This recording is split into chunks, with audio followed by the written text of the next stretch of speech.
اعوذ باللہ من الشیطان الرجیم، بسم اللہ الرحمن الرحیم۔ Welcome back to another episode of اقبالیات ود محمد منیب اللہ۔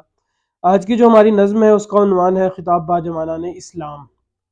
یہ نظم سن 1913 میں لکھی گئی، نظم علامہ اقبال کی، اور اگر اس دور کو دیکھا جائے تو ایک مغرب کا سائنسی عروج آپ کو نظر آتا ہے۔ مختلف تھیوریز سامنے آ رہی ہیں، فزکس کے حوالے سے، بایولوجی کے حوالے سے ایک عروج ہے سائنس کا اس دور کے اندر، تھیوریز کے حوالے سے۔ تو یہ نظم علامہ اقبال کی کتاب بانگ درا سے ہی لی گئی ہے۔ کل اشعار اس کے 12 ہیں، لیکن آج جو ہے ہم لوگ اس کے 6 اشعار کی تشریح پڑھیں گے، اور انشاءاللہ اگلے 6 کی جو ہے وہ سیکنڈ ہاف میں پڑھیں گے۔ پہلے 6 جو اشعار ہیں ان کے اندر امت کے جو اسباب عروج ہیں ان کا تذکرہ ہے، اور جو اگلے 6 ہیں ان کے اندر زوال کا تذکرہ ہے کہ اسباب کیا تھے زوال کے، اور عروج کس وجہ سے تھا جب تھا۔ تو میں پہلے 6 اشعار پڑھ دیتا ہوں، اس کے بعد پھر ہم 1 بائی 1 ان کی تشریح کی طرف آئیں گے۔ تو نظم شروع ہوتی ہے: کبھی اے نوجواں مسلم تدبر بھی کیا تو نے، وہ کیا گردو تھا تو جس کا ہے ایک ٹوٹا ہوا تارا، تجھے اس قوم نے پالا ہے آغوش محبت میں، کچل ڈالا تھا جس نے پاؤں میں تاج سر دارا، تمدن آفریں خلاق آئین جہاں داری، وہ صحرائے عربیانی شتر بانوں کا گہوارہ، سمال فقر فخری کا رہا شان امارت میں، بآب و رنگ و خال و خط چہ حاجت روح زیبارہ، گدائی میں بھی وہ اللہ والے تھے غیور اتنے، کہ منعم کو گدا کے ڈر سے بخشش کا نہ تھا یارا، غرض میں کیا کہوں تجھ سے کہ وہ صحرا نشیں کیا تھے، جہاں گیرو جہاں دارو جہاں بانو جہاں آرا۔ کوئی بھی نظم ہوتی ہے، نظم کی پہچان یہ ہوتی ہے کہ تمام اشعار کی آپس میں کنیکٹیوٹی ہوتی ہے۔ تو اس کے اندر بھی علامہ اقبال نے بڑی خوبصورتی سے کنیکٹیوٹی پیدا کی ہے، اور قاری کے مائنڈ میں ہر مصرے کے اندر ایک سوال چھوڑا ہے اور اس کا جواب اگلے مصرے کے اندر دیا ہے تاکہ نظم خوبصورت بھی ہو سکے۔ بہرحال پہلے شعر کی طرف آتے ہیں: کبھی ہے نوجواں مسلم تدبر بھی کیا تو نے۔ سب سے پہلے تو علامہ اقبال ہلکے سے طنز میں مسلمان سے کہہ رہے ہیں کہ تو نے کبھی سوچا بھی ہے۔ تدبر کہتے ہیں سوچنے کو، تدبر بحیثیت خود انگریزی میں جس کو ہم لوگ آبزرویشن کہتے ہیں، ہر تھیوری کی سٹارٹ آبزرویشن سے ہوتی ہے، انسان دیکھتا ہے، مشاہدہ کرتا ہے۔ اللہ تعالیٰ قرآن پاک کے اندر فرماتے ہیں: اِنَّ فِي خَلْقِ السَّمَاوَاتِ وَالْأَرْضِ لَآيَاتٍ لِلْمُؤْمِنِينَ، کہ زمین اور آسمان کے اندر مومنین کے لیے نشانیاں ہیں۔ مومنین کو چاہیے کہ وہ اس کو دیکھیں، اس کو پرکھیں کہ اللہ پاک نے یہ چیز اس طرح سے کیوں بنائی ہے، فلاں چیز اس طرح سے کیوں بنائی ہے۔ اب نیوٹن ہی تھا، اس نے یہ چیز دیکھی کہ سیب نیچے ہی کیوں گرا، تو وہ گریویٹیشنل فورس کی جو ہے وہ اس نے تھیوری انٹروڈیوس کروا دی۔ تو مسلمانوں کو کہہ رہے ہیں تو نے سوچا بھی ہے کبھی۔ اب اس میں سوال پیدا ہوتا ہے، جو قاری کے ذہن میں سوال چھوڑا اقبال نے، کہ اقبال سوچنا کیا ہے؟ تو پھر اگلے مصرے میں اقبال جواب دیتے ہیں: وہ کیا گردو تھا تو جس کا ہے ایک ٹوٹا ہوا تارا، تو کتنا بڑا آسمان تھا، کیا وہ عروج تھا، کیا وہ اونچائی تھی جس سے تو ٹوٹ کر گر گیا۔ اب یہ امت کو کہہ رہے ہیں کہ امت جو تھی وہ آسمان کی اونچائیوں پر تھی، اور افراد جو تھے اس کے اندر تاروں کی مانند تھے، کہ آسمان کی اونچائی اور اس کے اوپر افراد جو ہے نا وہ تاروں کی مانند ہے۔ اب تیرا کیا ہوا؟ تو ٹوٹ کر گر گیا، یعنی کہ آج ایک تھیوری بڑی چل رہی ہے انڈیویجولزم کی، یعنی کہ تو امت سے ہٹ گیا اور فرد میں چلا گیا، اور اپنے آپ کا سوچنے لگ گیا تو کہ میرے لیے کیا بہتر ہے، میں کیا سوچتا ہوں، میں کیا پہنتا ہوں، میں کیا کھاتا ہوں، ہمارے لیے آج یہ زیادہ امپورٹنٹ ہو گیا اس چیز سے کہ امت کے لیے کیا امپورٹنٹ ہے، دوسرے کے لیے کیا کرنا ہے، ہمسائے کے لیے کیا کرنا ہے، سوسائٹی کے لیے کیا کرنا ہے۔ تو اپنے آپ میں گم ہو گیا کیونکہ تیرا رابطہ ملت سے ٹوٹ گیا اور تو نیچے گر گیا آسمان سے۔ پھر اس میں سوال پیدا ہوتا ہے دوبارہ سے قاری کے دماغ میں: وہ کیا گردو تھا، کہ میں کیا تھا؟ اب یہاں پہ جس طرح میں نے پہلے بتایا کہ آپ کو پہلے 6 اشعار کے اندر ملے گا کہ وہ کیا اسباب تھی جن کی وجہ سے امت جو تھی عروج پر تھی۔ تو وہ کہتے ہیں کہ تجھے اس قوم نے پالا ہے آغوش محبت میں، کچل ڈالا تھا جس نے پاؤں میں تاج سر داراں، کہ اس وقت کی جو سپر پاور تھی ایران تھی، ان کو بھی انہوں نے پچھاڑ ڈالا تھا، اور حضرت عمر فاروق کے دور کے اندر جو ہے وہ ایران فتح ہوا تھا۔ تاج سر دارا، اس وقت کا جو بادشاہ تھا وہاں کا حضرت سعد بن ابی وقاص مسلمانوں کی طرف سے کمانڈر تھے، اور ایران کی طرف سے جو کمانڈر تھا وہ رستم تھا، اور مسلمانوں نے ان کو شکست دی تھی۔ اور ایک اور چیز یہاں پہ بڑی واضح سن لی جائے، وہ یہ ہے کہ اس سے پہلے بھی جنگیں ہوتی رہیں، اس کے بعد بھی جنگیں ہوتی رہیں۔ ایسا کیا تھا مسلمانوں کے پاس کہ مسلمان جو جنگ کرتے تھے تو وہ تاج سر دارا، کہ وہ پوری کی پوری جو ان کی ثقافت تھی وہی ختم ہو کے رہ جاتی تھی۔ تو مسلمانوں کے پاس اخلاص تھا، مسلمانوں کے پاس اخلاق تھا، مسلمانوں کے پاس علم تھا جو جا کے وہ لوگ وہاں پر امپلیمنٹ کرتے تھے، اور لوگ اپنی ثقافت کو چھوڑ کر، اپنی روایات کو چھوڑ کر مسلمانوں کی روایات کو اپناتے تھے، مسلمانوں سے علم حاصل کرتے تھے، ان سے اخلاص سیکھتے تھے، ان سے چیزیں سیکھتے تھے۔ یہی وجہ تھی کہ مسلمانوں کا، آپ صحابہ کرام کے واقعات اٹھا کے دیکھیں کہ صحابہ کرام جنگلوں میں گئے اور جنگلوں میں جا کے اعلان کیا کہ ہم لوگ محمد کے غلام ہیں، یہاں پر رہنے آئے ہیں، تو جانوروں نے جنگل چھوڑ دیا کہ یہ ان کا جو تھا وہ اللہ کے اوپر توکل تھا، اور جانور اس قدر ان کی بات سنتے تھے۔ پھر آپ لوگ حضرت عمر فاروق کو دیکھیں کہ ہوا ان کا پیغام لے کے جا رہی ہے، دریائے نیل ان کے خط سے چل رہا ہے۔ یہ جتنی بھی کرامات تھیں یہ کس وجہ سے تھیں؟ کیونکہ ان کا اللہ کے اوپر توکل تھا، ان کا ایمان مضبوط تھا، ان کی خودی مضبوط تھی۔ اور آج جو ہے وہ مسلمان خواب غفلت میں کھو چکے ہیں، اپنے آپ کی فکر لگی ہوئی ہے، امت کی فکر نہیں لگی ہوئی۔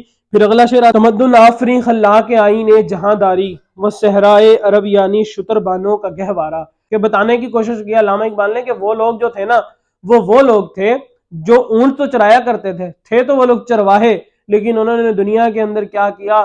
دنیا کے اندر اپنا لوہا منوایا، اپنے آپ کو منوایا، اللہ پر توکل کرتے ہوئے دنیا کو دکھایا کہ 313 بھی ہزاروں کے لیے بھاری ہو جاتے ہیں۔ اور پھر انہوں نے دکھایا تمدن آفریں، کہ انہوں نے ثقافت سکھائی لوگوں کو۔ آفریں ہم کہتے ہیں نا، کیا بات ہے بھائی تمہاری، تمدن آفریں، ان کی ثقافت جو تھی وہ آفرین تھی، خلاق کے آئین جہاں داری، اور وہ دنیا کو چلانے کے طور طریقوں کے ایجاد کرنے والے تھے۔ کہ حضرت عمر فاروق کا آپ دور اٹھا کے دیکھیں کہ کتنے محکمے حضرت عمر فاروق نے بنوائے، خط کا محکمہ حضرت عمر فاروق نے بنوایا، فوج کا محکمہ حضرت عمر فاروق نے بنوایا، اسی طرح پولیس کا محکمہ حضرت عمر فاروق نے بنوایا۔ اسی طرح دنیا کو ایک سسٹم کے تحت چلانے کا، کہ جہاں جس طرح حضور اکرم صلی اللہ علیہ وسلم کی حدیث ہے جس کا مفہوم ہے کہ کسی گورے کو کالے پر، کسی کالے کو گورے پر، کسی اجمی کو عربی پر، کسی اجمی کو عربی پر، کسی عربی کو اجمی پر کوئی فوقیت حاصل نہیں، کہ ایک کیس آیا سامنے، ایک طرف حضرت علی المرتضی ہیں اور ایک طرف یہودی ہے، اور یہودی کے حق میں فیصلہ ہوتے دیکھا، تو یہ ان کے طور طریقے ہیں دنیا کو چلانے کے، جس کی وجہ سے دنیا ان کو مانتی تھی۔ پھر کیا ہوا؟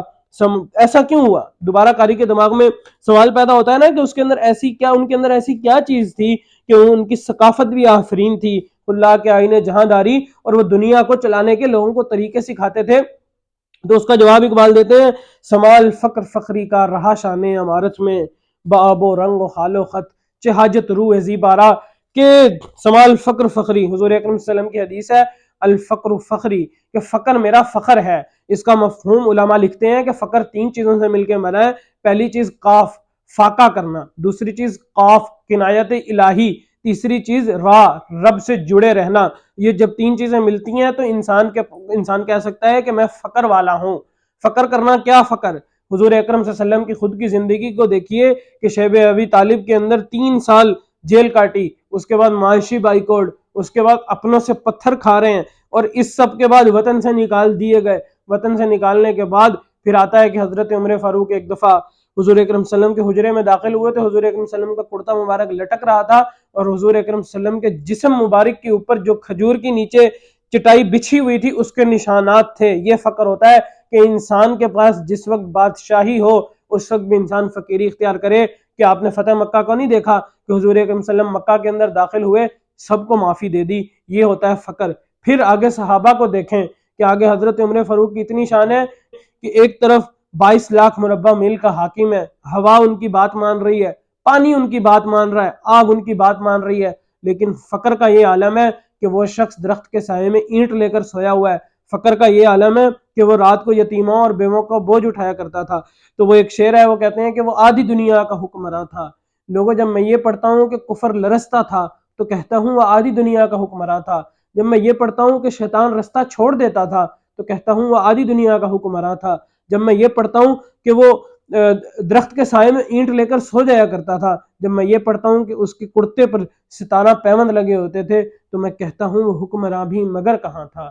وہ آدھی دنیا کا حکمراں تھا، وہ حکمراں بھی مگر کہاں تھا۔ بھرتی موجوں پہ حق پرستوں کی سادہ گشتی کا بادباں تھا، بڑا ہی مبارک ہے نام اس کا، ستاروں جیسا مقام اس کا۔ وہ ایک شاہی صفت مجاہد جو سوئے منزل رواں دواں تھا، سمندروں سے خراج مانگا، ابھرتے سورج سے تاج مانگا۔ کسے خبر ہے اس کا سکہ جہاں میں جاری کہاں کہاں تھا۔ حسن سے پوچھو، علی سے پوچھو، تم اس کے بارے نبی سے پوچھو۔ اندھیری شب میں چراغ بن کر وہ ساری دنیا میں ذو فشاں تھا۔ یہ ہے وہ سمال فقر فخری کا کہ پھر آگے حضرت عثمان غنی کو دیکھو کہ تاجر ہیں بہت بڑے، مال آیا ہے مدینہ کے اندر، قحط پھیلا ہوا ہے، سارے کا سارا مال غریبوں میں تقسیم کر دیا۔ آگے شان علی المرتضیٰ دیکھو، شان علی المرتضیٰ کیا ہے کہ کافر آپ کی تلوار کے نیچے آیا ہوا ہے، کافر نے ان کے منہ پہ تھوکا تو فرمایا کہ اب یہ میرا ذاتی معاملہ ہو گیا ہے، لہذا میں تجھے چھوڑ رہا ہوں۔ یہ تھا ان کا اخلاص دین کے لیے کہ وہ ملت کے ساتھ جڑے رہتے تھے اور ہر وقت اپنا جو رابطہ ہے وہ ملت کے ساتھ رکھتے تھے۔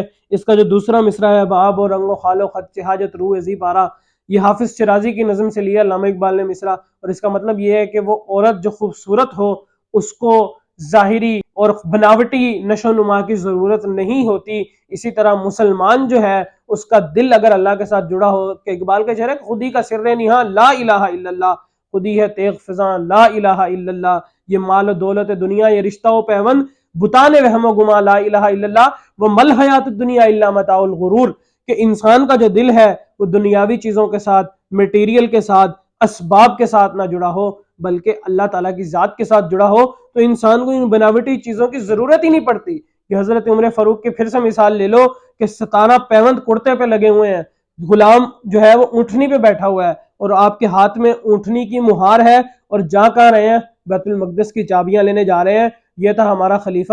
پھر آگے آتا ہے گدائی میں بھی وہ اللہ والے تھے غیور اتنے کہ منعم کو گدا کے ڈر سے بخشش کا نہ تھا یارا، کہ وہ فقیری میں بھی اللہ والے اتنے تھے۔ پہلے بتایا کہ عروج تھا جب ان کا تب بھی وہ فقیر تھے، لیکن جب عروج نہیں تھا کہ مکہ کا دور دیکھو تو وہ تب بھی فقیر ہے، وہ تب بھی غیرت مند ہے۔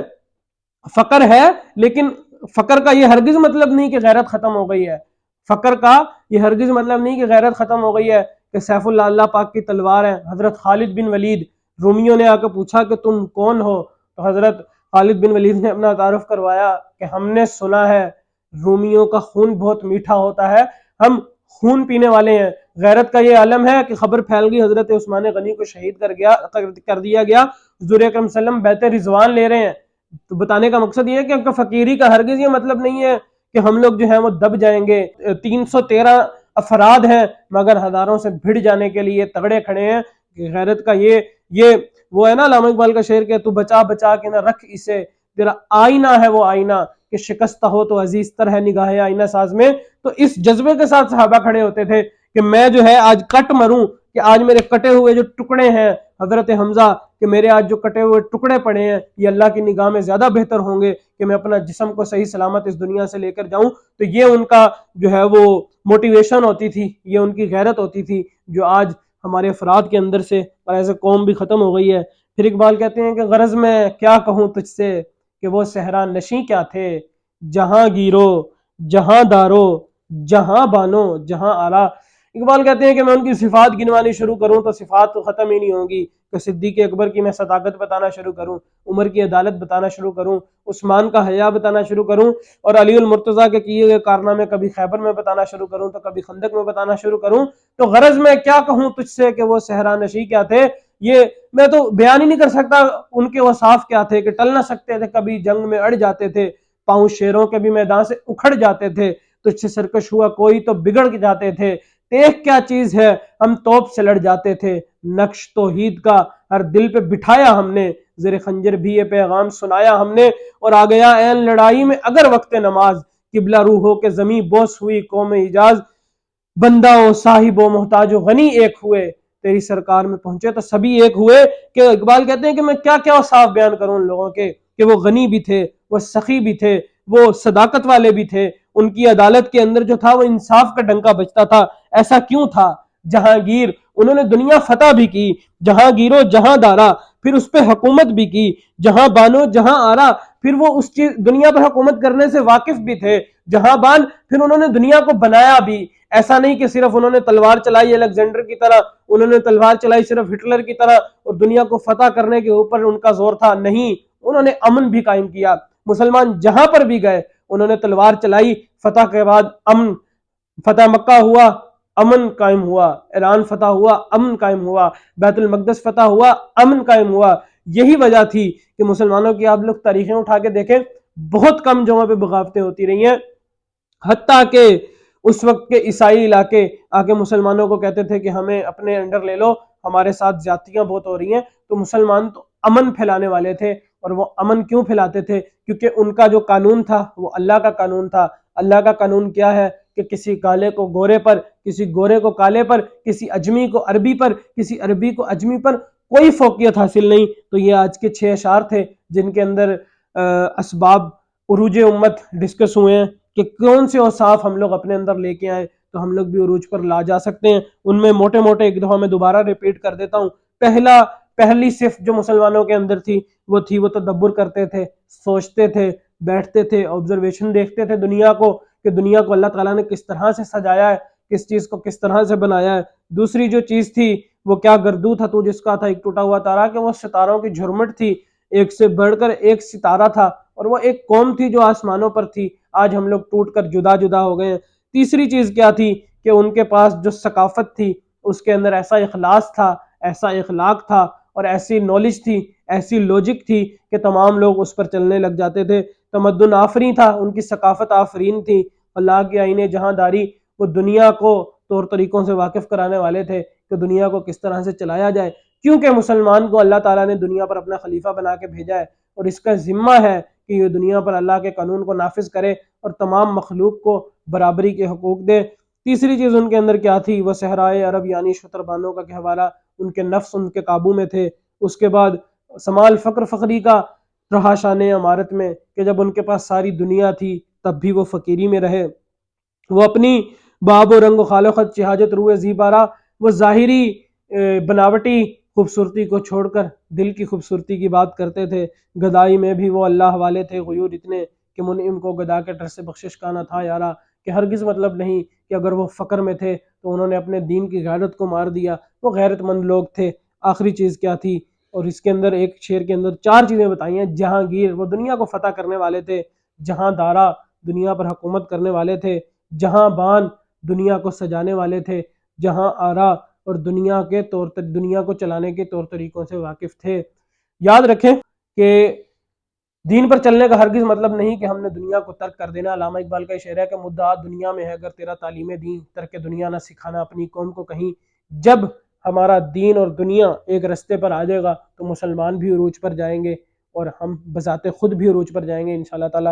انشاءاللہ اس پر کبھی اللہ نے موقع دیا تو تفصیلی بات کریں گے کہ کس طرح سے ہم اپنی دین اور دنیا کو کٹھے لے کر چل سکتے ہیں۔ آج کے لیے اتنا ہی کافی۔ والسلام علیکم ورحمۃ اللہ۔ اگر آپ لوگوں کا کوئی کوسچن ہے تو آپ لوگ کمنٹ سیکشن میں بھی پوچھ سکتے ہیں۔ اس کے علاوہ میرا انسٹاگرام، فیس بک، واٹس ایپ تمام کے لنکس نیچے ڈسکرپشن میں موجود ہیں۔ جزاک اللہ۔